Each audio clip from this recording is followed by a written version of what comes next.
Hey everybody, Chris here. So today we're going to go over 5 things I wish I would have done or known before I bought my first Class A motorhome. One of the things I wish I would have done was be more cautious around the RV dealer. Granted, my situation was a little bit different. I was basically getting a sponsorship from the dealership I was buying it from the marketing department, and it was going to be $250 a month. So in my head, I was thinking, why would they give me a bad RV if they're going to be having me on their marketing team?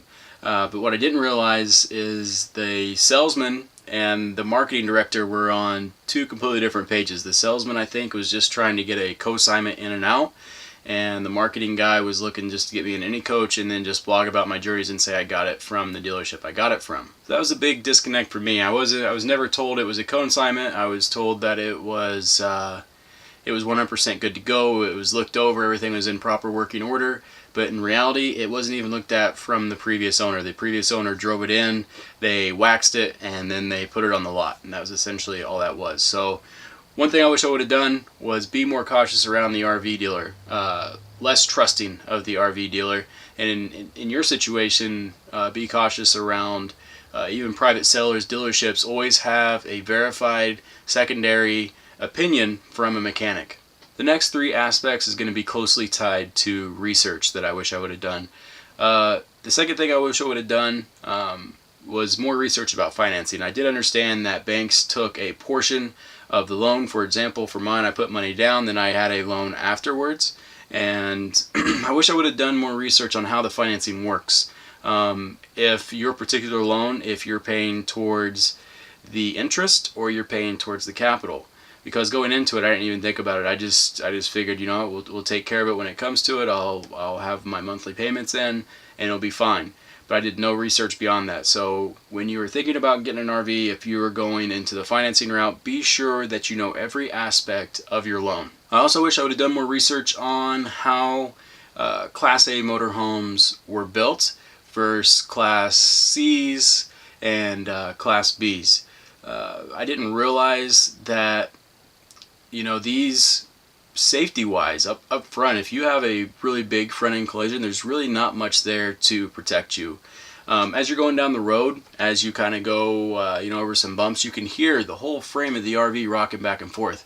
And those that watch my videos from the beginning, you know that, man, I was like nervous when I first got this thing because I didn't know if that was a normal sound. And you know, once you start driving these Class A motorhomes, once you start getting used to them, that sound in the back, it just becomes, you know, white noise. You don't hear it anymore. But I had no idea how these things were built. Like, these are just thin walls they put up with, you know, just a little bit of insulation in between, and then you're on the way. Like, this is a closet right here. That does not sound too solid. Granted, we're not in the 100,000. When this is brand new, it was $120,000. But we're not into the $350,000 motorhomes that are solid wood. So I'm not bashing this particular motorhome. I'm just saying I had no idea they were built like this. I also thought if I was getting a Class A, I'd be getting a beefier engine, beefier suspension. But essentially, this Class A right here, it's a 32-foot Class A. It's no different from a 32-foot Class C.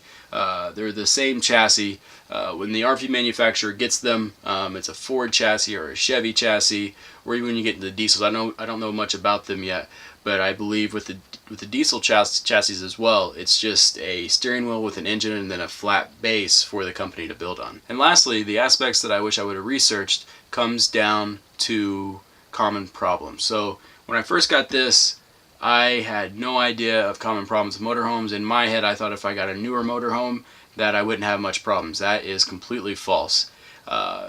When it really comes down to it, a motorhome is a living, breathing thing. Whenever it sits, whenever it's not taken care of, it dies.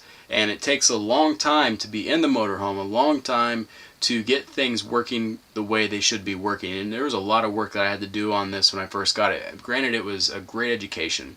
I learned so many things about this motorhome when we first got it, and I learned so much about RVs in general. When I was in Seward, there was a couple that just bought a trailer, and they couldn't get the hot water heater on. Through my trial and error, I knew exactly what was going on.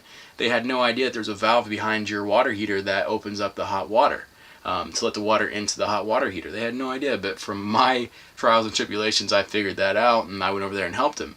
it's just a learning process, and I wish I would have done more research on common problems that we've had. Like the alignment problems that we had. You need to go to a good shop. You have to get a good shop to do your alignment. You can't do the $75 alignment shops because you're going to have problems like I did.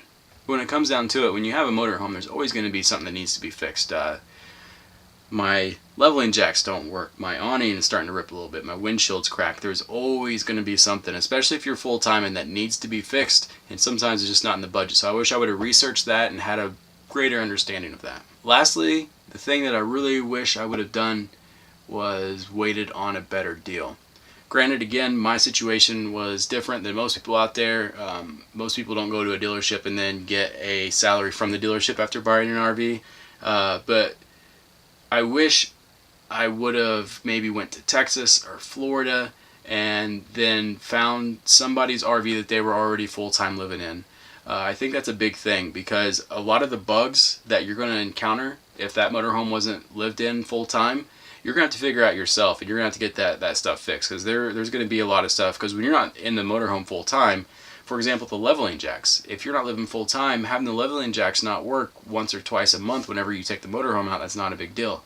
But when you're living in it and you sleep in it every single night, then that's something that's going to have to be fixed. So the last aspect I wish I would have done more research on and maybe been more educated on was where to find the better deals and how to find them and what I was looking for in a deal. So thanks for watching. If you have any questions, be sure to leave it in the comments down below, or if you have your own experiences where you bought a motorhome and you'd like to share, be sure to leave in the comments down below. Thanks for watching. Catch you later.